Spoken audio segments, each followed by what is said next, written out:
Tollywood super star Mahesh Babu, super talented director Murugadoss.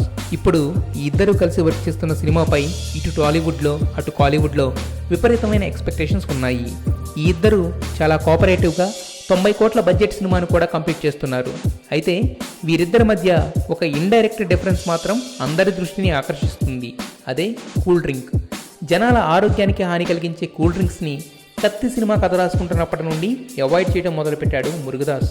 అది కేవలం corporate company అని మాత్రమే కాదనుకోండి. అయితే ఇప్పుడు తమిళనాడులో జల్లికట్టు తర్వాత కూల్ డ్రింక్ బ్యాన్పై ధర్నాలు మొదలైపోయాయి. దాంతో మహేష్ సినిమా తెరకెక్కిస్తున్న మురుగదాస్ వాళ్లకు మద్దతుగా సినిమా షూటింగ్ స్పాట్లో కూల్ డ్రింక్స్ని కంప్లీట్గా బ్యాన్ చేశారట. అయితే అదే సినిమా హీరో మహేష్ మాత్రం కూల్ డ్రింక్ బ్రాండ్కి అంబాసిడర్. సో ఇలా ఇద్దరి అభిప్రాయాల మధ్య క్లాష్ ఉంది. అనుకోకుండా జరిగిన ఇన్సిడెంట్ అయినా కూడా ఇండస్ట్రీలో బోలెడంత చర్చ జరుగుతుంది.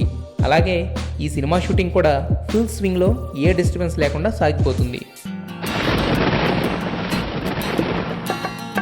ఇలా సంతోషంగా ఎప్పుడూ ఒక్కసారి ఉంటాను.